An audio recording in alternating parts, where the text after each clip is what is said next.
नमस्कार, बहुत स्वागत है आपका। कन्या राशि पूरे 125 दिनों के लिए शुक्र उच्च के होने जा रहे हैं और आपकी राशि से सप्तम भाव जहाँ मीन राशि आता है, यहाँ पर शुक्र आएंगे और पंच महापुरुष राजयोग भी बनाएंगे। तो शुक्र के इस राजयोग से अगले 125 दिनों के लिए आपका रंग से राजा बनना तय है। तो 125 दिन आपके लिए सोने पे सुहागा का काम करेगा। थोड़ा आपको भी आगे बढ़ना होगा और शुक्र 100% आपका साथ देंगे। देखिए, 28 जनवरी से लेकर 31 मई तक शुक्र का क्या प्रभाव पड़ेगा। देखिए, सबसे पहले तो आपके सप्तम भाव पर राहु विराजमान है और शुक्र भी यहाँ पे आ जाएंगे और 29 मार्च को शनिदेव भी आ जाएंगे शुक्र राहु के साथ, यानी सप्तम भाव में। लेकिन अभी हम शुरुआत करते हैं कि 28 जनवरी से लेकर 31 मई तक शुक्र राहु एक साथ आपके ऊपर कितना प्रभाव डालने वाले हैं। तो वीडियो के अंत तक बने रहिए और ये प्रेडिक्शन चंद्र राशि पर आधारित है। अगर आपकी राशि कन्या है, 125 दिन उच्च के शुक्र आपके विवाह भाव में रहेंगे। पार्टनरशिप का भी भाव है सप्तम भाव और विवाह का भी है। अब शुक्र यहाँ पर बैठकर मालव्य नामक राजयोग बनाएंगे और भी ज़्यादा शुभ फल देंगे।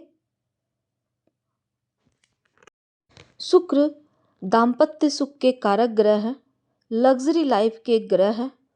आपका लाइफ में आप कितने सुख भोगते हैं, कितने सुकून से रहते हैं, ये शुक्र ही देता है। अब साथ में राहु भी चल रहा है। राहु भ्रम का ग्रह है। राहु व्यक्ति को थोड़ा सावधान रहने को सिखाता है, यानी किसी पर भी भरोसा करेंगे तो पक्का टूटेगा। ऐसे में राहु का पूरा प्रयास रहेगा कि भ्रम की स्थितियां पैदा करे और राहु के प्रपंच में न फंसकर अगर आप शुक्र का जो राजयोग का फल मिल रहा है उस पर चले तो ज़्यादा लाभ होगा। तो समझते हैं शुक्र के प्रभाव से, क्योंकि शुक्र धन के कारक हैं, शुक्र धनेश भी हैं, धन की वृद्धि तो करेंगे, भाग्य का भी वृद्धि करेंगे।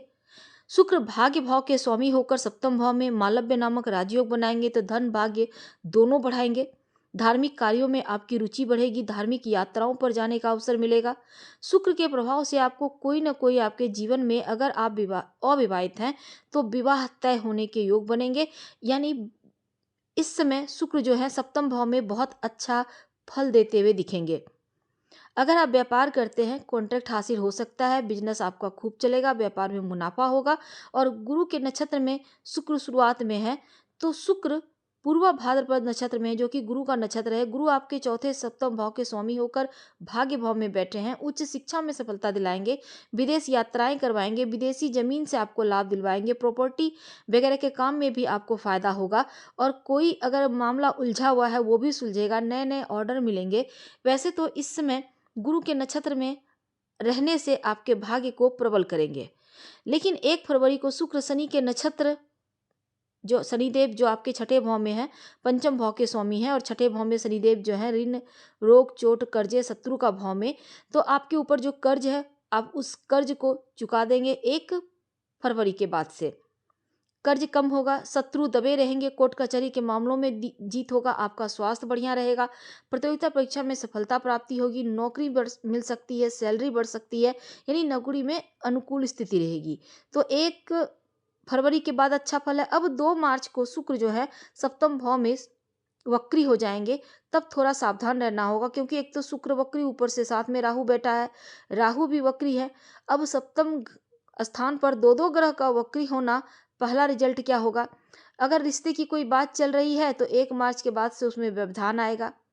वक्री ग्रह जो हैं कार्य को रोक देते हैं और अगर विवाह की बात चल रही है उसमें रुकावट आएगी। अगर आप कोई एग्रीमेंट कॉन्ट्रैक्ट वगैरह साइन करने वाले हैं तो हो सकता है उसमें थोड़ी देरी हो जाए। शुक्र वक्री होंगे तो चीज़ों को थोड़ा सा धीरे धीरे, चीज़ों का फल तो मिलेगा पर धीरे, या फिर एकदम से आपको लगेगा सब कुछ थम सा गया है।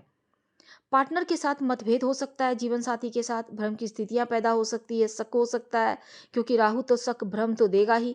अब यहाँ पर पार्टनरशिप में काम करता है तो बहुत सावधान रहना है। शुक्र राहु जब वक्री होते हैं तो क्या होता है, उल्टे रिजल्ट भी देते हैं। अब शुक्र 31 मार्च को क्योंकि वक्री हैं तो फिर से गुरु के नक्षत्र में प्रवेश करेंगे। गुरु चौथे भाव के स्वामी हैं, सप्तम भाव के स्वामी हैं और नवे घर में बैठे हैं। गुरु आपके जो शुक्र गुरु के नक्षत्र में आएंगे तो एक बार फिर से शुक्र अगर कोई प्रॉपर्टी का मैटर अटका हुआ था तो उसको सुलझा देंगे। प्रॉपर्टी के लेन देन में कोई कार्य पेंडिंग था वो कंप्लीट हो जाएगा। पढ़ाई लिखाई के मामलों में एक बार फिर से आप आगे बढ़ पाएंगे, पढ़ाई पर आपका फोकस बनेगा और इसमें निश्चित तौर पर आपको सफलता भी मिलेगी। यानी कि रुका हुआ तमाम जो भी कार्य है वो आपका बनता दिखेगा। यानी शुक्र जो है अब शुभ फल देंगे। गुरु भाग्य भाव में है तो भाग्य का साथ देंगे। लंबी दूरी की यात्रा, विदेश यात्राएं करवाएंगे। धर्म कार्यों आपको रुचि रहेगी। शुक्र जब गुरु के नक्षत्र में आएंगे तो अपना फल देना शुरू करेंगे। 13 अप्रैल को शुक्र मार्गी होंगे, फिर मार्गी होकर वापस 25 अप्रैल को एक बार फिर से उत्तरा भाद्रपद यानी शनि के नक्षत्र में जाएंगे। अब इस समय शनि आपके सप्तम घर में 29 मार्च को ही आ चुके हैं। तो ऐसे में शनिदेव, शुक्र और राहु 3 ग्रह एक साथ होंगे। तो सप्तम घर में 3-3 ग्रह के होने से इसके रिजल्ट क्या मिलेंगे? चूंकि 2 पाप ग्रह हैं, शनिदेव भी आ गए, राहु भी हैं, शुक्र भी हैं, तो दाम्पत्य जीवन के लिए बहुत अच्छा नहीं है। दाम्पत्य जीवन में मतभेद हो सकता है, दूरियां हो सकती हैं, मांगलिक कार्य में रुकावट हो सकता है। बिजनेस के मामलों में अगर लंबी अवधि के लिए कोई कार्य करते हैं तो बढ़िया रहेगा।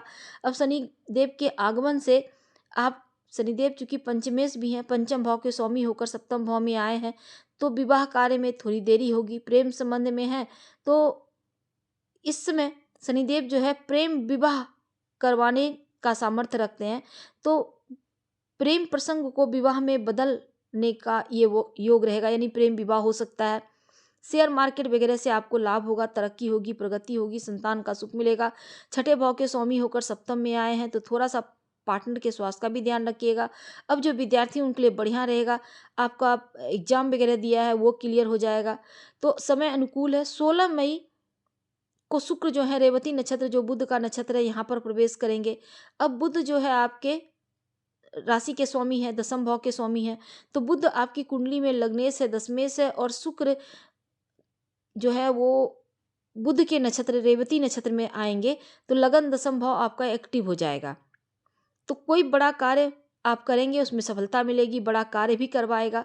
किसी बड़े कार्य की वजह से आपका सम्मान बढ़ेगा, कोई बड़ी तरक्की होगी, कोई बड़ी जिम्मेदारी मिल सकती है। आपका मान सम्मान यश चारों दिशाओं में फैलेगा, कार्य क्षेत्र में खूब नाम कमाएंगे।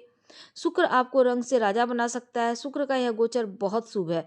अब यहाँ पर ग्रहों की स्थिति कुंडली में भी थोड़ा बेहतर रहेगा तो और ज़्यादा बेहतर लाभ देगा। अगर कमजोर है तो थोड़ा कम लाभ देगा, पर लाभ तो मिलना तय है। क्या करेंगे? ओम सं शुक्राय नमः इस मंत्र का जप रोज भोर के समय या रात सोने के पहले 21 बार जप कर लीजिए तो उत्तम है। और साथ ही ओम सं शनिचराय नमः रोज शाम में 5 बार जरूर जप कर लीजिएगा। राहु को शांत करने के लिए आप सफेद चंदन का टुकड़ा नीले धागे या कपड़े में लपेट कर अपने पर्स में रखें। हम आपसे विदा लेते हैं। जानकारी अच्छी लगे तो लाइक कर, सब्सक्राइब करें, शेयर करें, कमेंट करें। धन्यवाद।